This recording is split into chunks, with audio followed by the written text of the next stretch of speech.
Крылышкуя золотописьмом тончайших жил, кузнечик в кузов пузо уложил, прибрежных много травы вверх, пинь-пинь-пинь тарарахнул зензивер, о лебедива, о азари. Zaun y traducción. En este video vamos a ver qué problemas implica traducir un poema escrito en lengua Zaun de Velimir Chlebnikov. Para ello, tendríamos que averiguar un poquito qué es esto del Zaun, que suele ser traducido como lengua transmental o transracional. Antes de abordar dos manifiestos en donde Chlebnikov, conjuntamente con Kruchonik, y en otro de los manifiestos solamente Kruchonik, definen, entre comillas, abordan el problema este de la lengua transmental, pensemos un poquito algunas características del arte de vanguardia, como la que nos ocupa, que sería en este caso el futurismo. En su libro sobre teoría de la vanguardia de Peter Bürger, él define el arte de vanguardia en función de una serie de oposiciones con el arte más tradicional. Él va a llamar arte orgánico a lo que yo acabo de mencionar como arte tradicional y arte inorgánico al arte de vanguardia. La diferencia sería, en primer lugar, que el arte orgánico busca una idea de unidad que tiene que ver con una relación dialéctica entre el todo y las partes. Y al mismo tiempo busca ocultar su artificio para parecer lo orgánico natural. El arte inorgánico, en tanto no quiere dar esa impresión de vida, si bien busca borrar las diferencias entre el arte y la vida, puede llamarse inorgánico porque está altamente fragmentado, ¿no? Esta idea de la fragmentación sería lo que le da su principio de unidad, paradójicamente, porque recurre a procedimiento que Bürger llama, siguiendo a Benjamin, de la alegoría y el detalle. Es decir, el detalle, arrancado de su contexto, de su función, dentro de una serie de elementos que podríamos llamar orgánicos, se convierte en alegórico. Dice Bürger, el concepto de alegoría arranca un elemento a la totalidad del contexto vital, lo aísla, lo despoja de su función. La alegoría es, por tanto, esencialmente un fragmento, ¿no? En contraste con el símbolo orgánico. Ahora bien, ¿qué sucede con este fragmento? Hay que dotarlo de sentido. Para poder dotar de sentido al detalle, al fragmento, el arte inorgánico recurre a un esquema paradigmático. Es decir, el arte orgánico es sintagmático, el arte inorgánico paradigmático. Sintagmático implicaría que en la serie, si fuera una oración del conjunto, una parte cobra su sentido por relación con el todo. En cambio, en un eje paradigmático, donde nos salimos de la obra de arte, ya estamos fuera de ese conjunto, yo necesito apelar a algo externo para ayudar a la recepción y que además viene de la recepción a dar sentido a esa obra de arte. Ese receptor, entonces, tendrá que hacer uso de elementos exteriores a la obra de arte y esto, creo yo, se ve claramente en el hecho de que casi todas las vanguardias necesitan escribir manifiestos que nos den la clave de lectura o de interpretación de las obras, ya sea literarias o pictóricas, escultóricas, etc. Es lo que tenemos acá en el caso de la lengua Zaun. Para poder leer poemas Zaun, digamos, Chlebnikov y Kruchonik necesitaron escribir dos manifiestos que nos expliquen de qué se trata.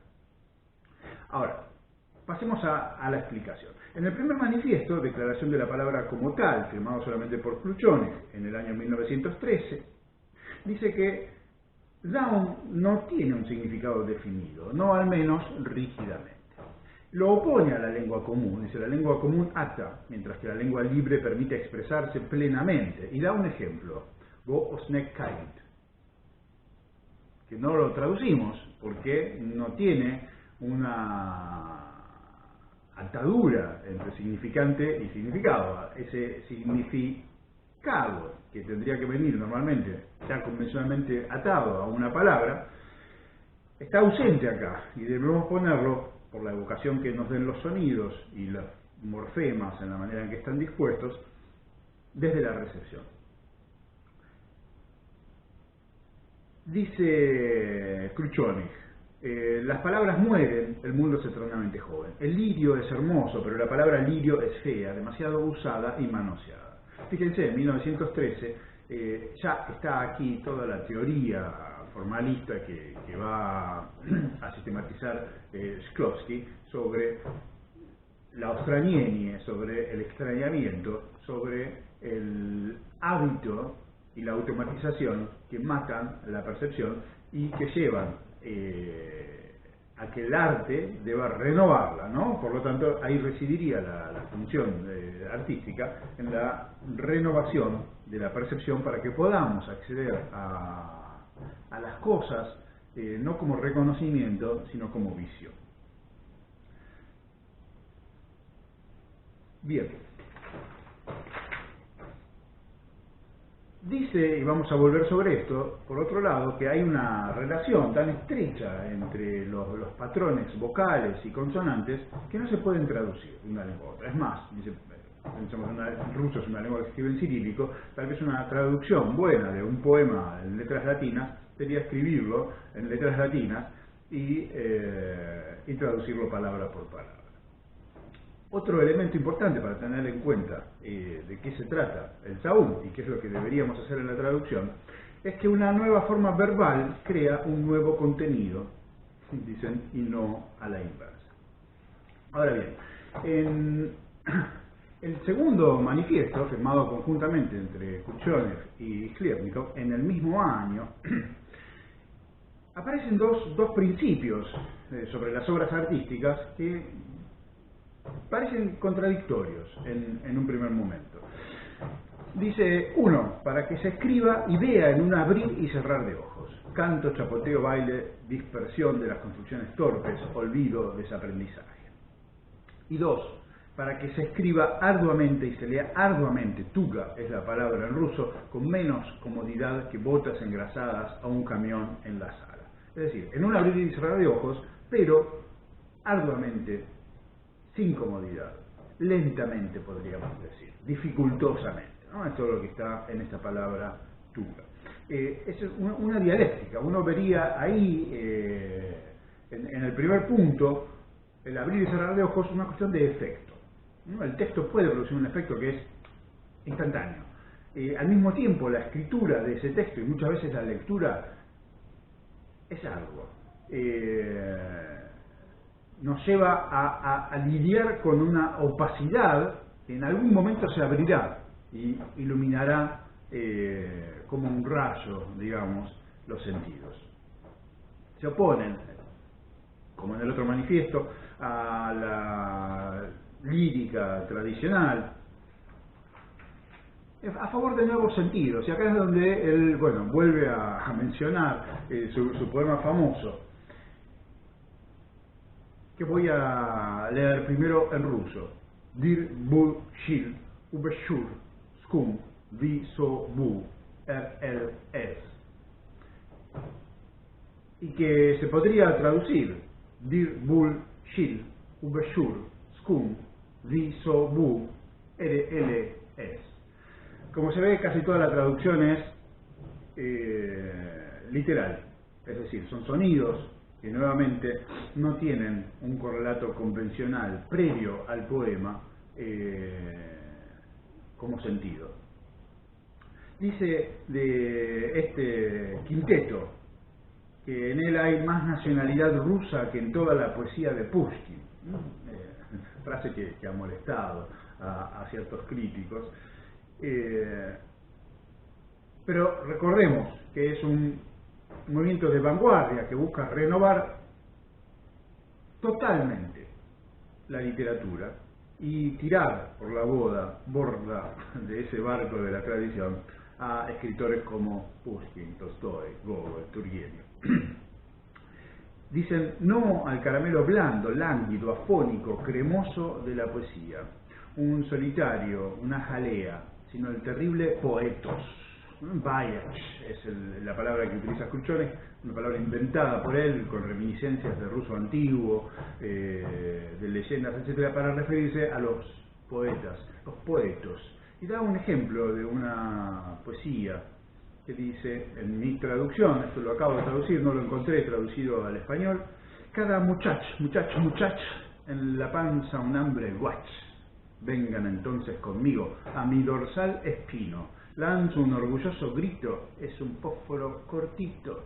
Vamos a comer piedras, verdura, dulzura, venenos y amargura. Vamos a engullir la vaciedad, la altura y la profundidad de las aves, los monstruos, peces, fierecillas, el viento, la sal, la marea y las arcillas. A diferencia de Dir Bullshit, este poema sí presenta muchos desafíos de traducción. No me voy a detener ahora en cómo lo traduje, pero ya vemos que para traducir incluso el manifiesto uno debe tener en cuenta casi paradigmáticamente lo que el manifiesto nos está diciendo sobre sí mismo. Habría tal vez en el manifiesto, si pensamos que acá hay una interrelación de forma y contenido, donde el contenido entre parte y todo, donde la parte adquiere efectivamente todo su sentido por el contexto que la está explicando, habría entonces en esta forma del manifiesto quizás algo parecido al arte orgánico tradicional. Sería el componente orgánico que nos permite leer luego fragmentos que salen volando de este manifiesto ya de por sí fragmentario. En el primer manifiesto llama la atención incluso la numeración, empieza por el número 4, en algún momento aparece un 1, son todas estrategias transracionales que buscan romper los lazos lógicos de la mente para utilizar las dos traducciones que hemos hecho de Zaun, Za, más allá, y mente o razón. Finalmente, dice, a los artistas futurianos les gusta usar las partes del cuerpo, las secciones, y a los futurianos, creadores de discursos, las palabras truncadas, las medias palabras y sus maravillosas y astutas combinaciones, la lengua transmental. Es una poesía viva, como decíamos antes, que busca la relación inmediata con la vida y salir y no caer, no tener ningún riesgo de caer en el museo. Por lo tanto, dice, para distanciarse de Brusov, Tolstói, Gogol, Turgenev, dice, quienes pulían y reescribían 5 veces sus novelas, que un creador de discurso, como llama a los poetas futuristas o futurianos, la primera forma era no la latina de futuristi, sino budetiane, una palabra inventada también sobre la palabra futuro en ruso, deberían escribir en sus libros, una vez leído, rómpelo. Con esto termina el manifiesto. Ahora bien, ¿cómo traducir un poema? Nosotros vamos a ver un poema que se llama Kuzniechik, en ruso en el original. En primer lugar, yo diría desde una poética de traducir como quiere Melloni. Es decir, tenemos que prestar atención a un ritmo que capta y recrea una subjetividad para hacer en nuestra lengua lo que la lengua de partida hace. Ahora bien, acá nos encontramos con reglas de traducción que no vienen de la traductología, sino que van a venir de la vanguardia misma. Porque para ver lo que la lengua está haciendo y entender el sentido ese del detalle adquirido por una relación paradigmática con el afuera, nos vemos obligados a ir al paradigma, traducir desde el paradigma y tratar de aplicar a la traducción misma todos estos conceptos de Zaun, al menos tal como los hemos entendido nosotros, que es la manera en que logramos darle sentido a los poemas. Veremos a continuación este proceso.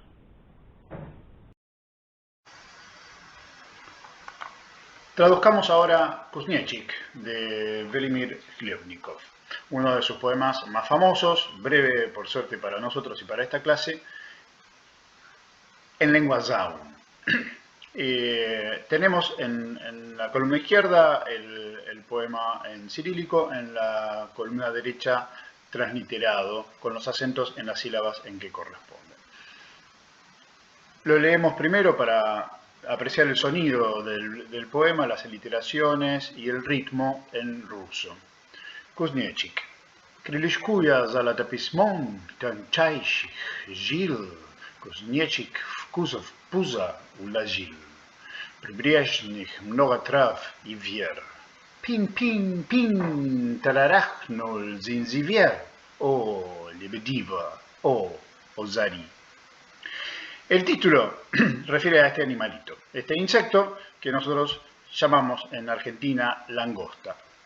Ahora bien, es un primer problema de traducción porque langosta también refiere al crustáceo marino y ponerle un nombre que desambigüe, como por ejemplo saltamontes o peor chapulín, nos llevaría a tonalidades muy mexicanas que a lo mejor queremos dejar de lado si el público al que nos estamos dirigiendo es el público local de Argentina. Veamos verso por verso. Krylishkuya zalatopismom. Acá tenemos una primera palabra que está formada sobre krylishko y quiere decir alita.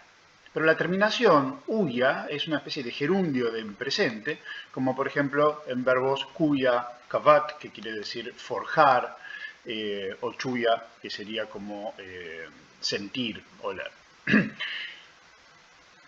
Es decir, hay una distorsión gramatical de la palabra y la segunda palabra es una combinación de dos palabras. Pismo puede ser carta, también podría ser letra, y zolota es dorada o de oro. Zolotopismom, además, está en caso dativo, la terminación om, es decir, con, podría ser por medio de. Tanchaishi jil está en genitivo plural. Tanchaishi es lo más fino, sutil, es un superlativo. Y gila serían venas. En este caso cae la A por ser genitivo plural. Tercer verso. Kuzniechik, Kuzov, Puza, Ulagil. El saltamonte, la langostita. Kuzov, Puza, Ulagil. Tenemos primero, veamos la palabra puz, que podría ser una medida antigua de granos, y también el genitivo singular de puza, esta palabra que tengo acá abajo, sería panza o barriga, que termina en o en nominativo y en a en genitivo. Kuzov, que parece un genitivo plural, en realidad es una forma nominativa y quiere decir caja o carrocería, también podría ser cesta, canasto, y podría traducirse esto literalmente entonces en la caja o en la cesta o en el canasto o en la carrocería de la panza, ulagil, puso. Ahora, ulagil es un verbo bastante polisémico. Meter, poner es la traducción que acabo de hacer intuitivamente como primera opción, pero forma parte de, fíjense, de muchas combinaciones de palabras, frases hechas, acostar, echar, meter en la cama, echarse a dormir, tumbarse, también matar metafóricamente, colocar, podría ser peinar, apilar, etc. Tender, ¿no? La jit es tender, entonces u es un prefijo que quiere decir poner, y todas estas posibilidades estarían allí. Meter el artículo en una hoja, cumplir con el trabajo, ¿no? Ulagit rabotu srok, ¿sí? Cumplir a tiempo en el plazo, etc.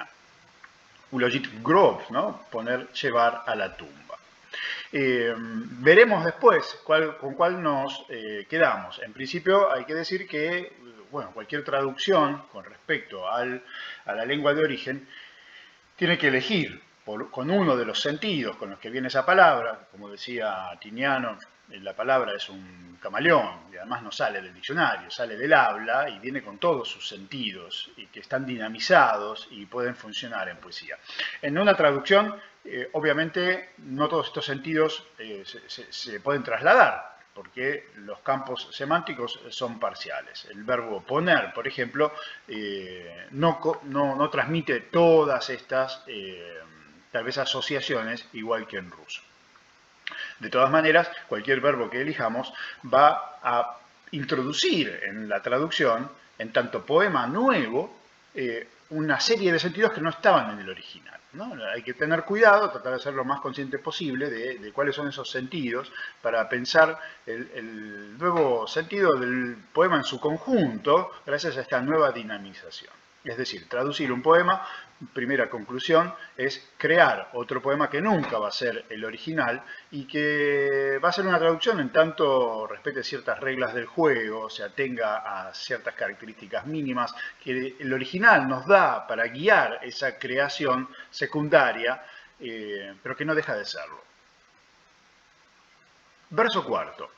Pribrezhnych mnogo trav y vier, ¿no? Entonces había puesto en la caja de su panza muchas, noga, y esta palabra rige un genitivo, como son plurales, está todo en plural, ribereñas de la orilla, pribrezhnych, trav y vier. Fíjense acá las aliteraciones, además, hierbas y fes, ¿no? La fe, viera y trav y vier, que además de aliterar y unirse por el sonido, juxtapone una cosa concreta, un objeto, una planta, y algo abstracto, como la fe.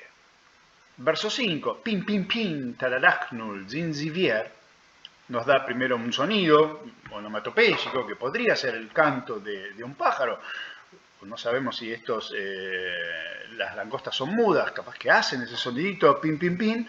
El tema es que no dice Kuzniechik, dice Zinzivier. Y Zinzivier,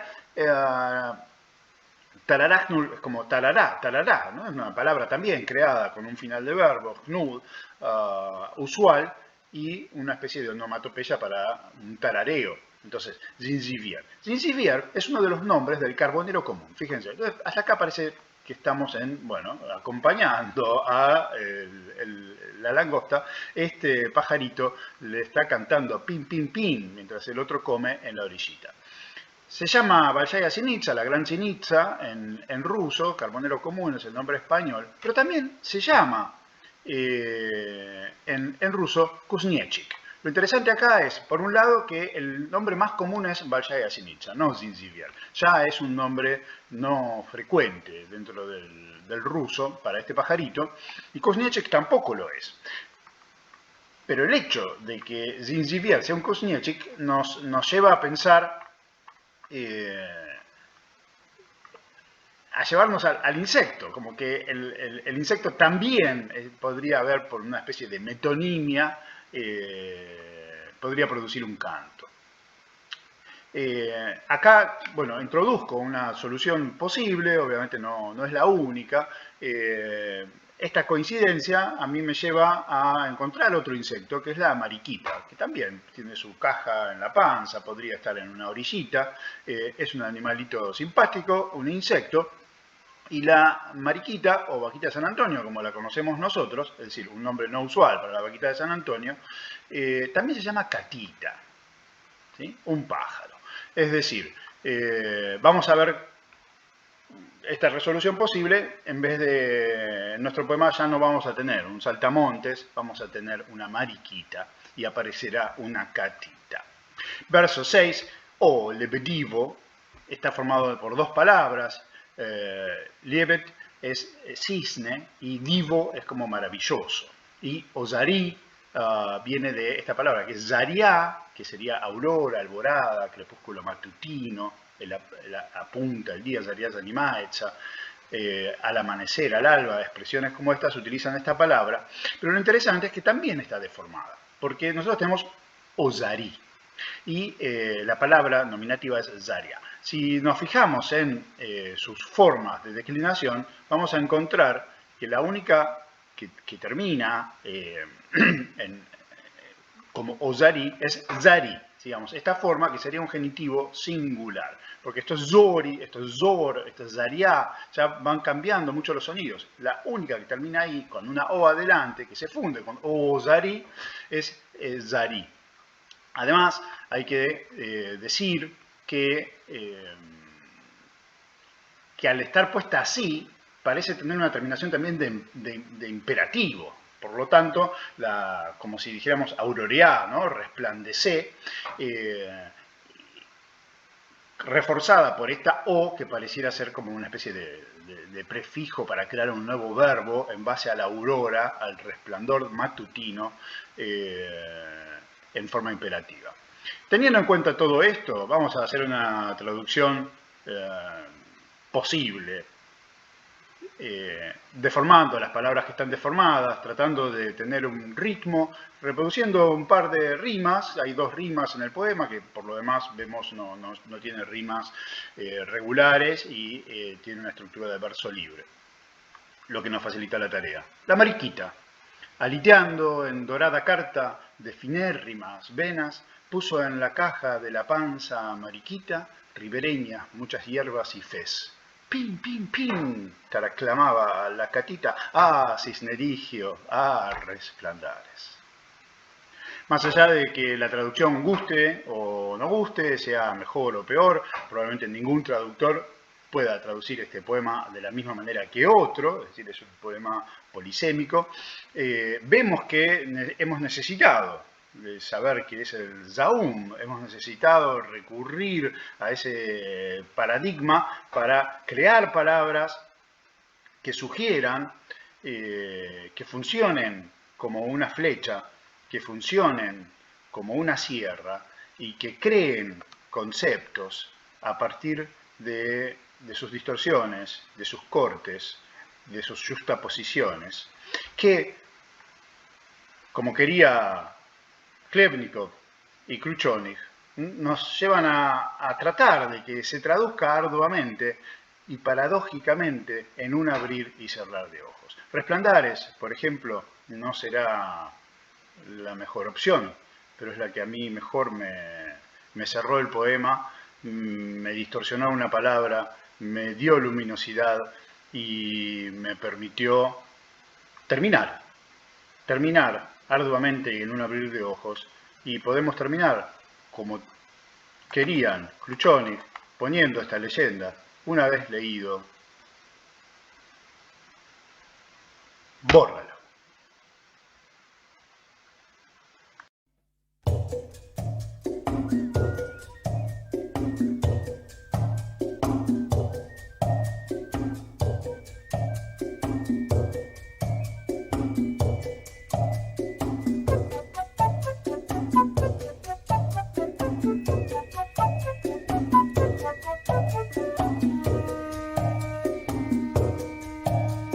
Крылышко золотописьмом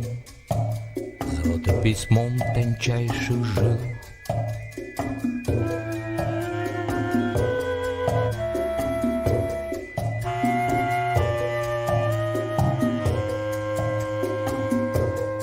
Кузнечик в кузов пузо уложил, прибрежных много трав и вер.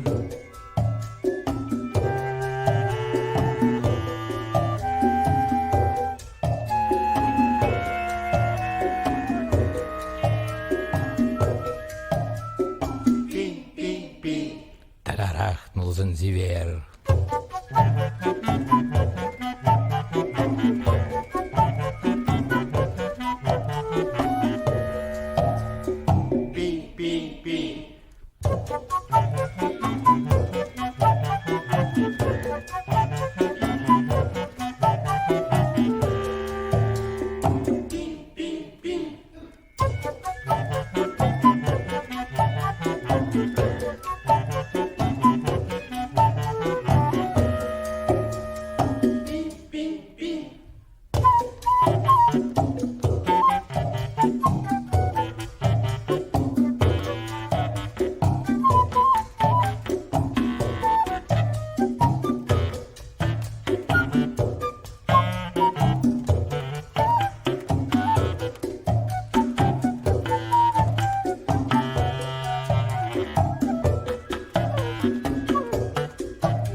Занзивер.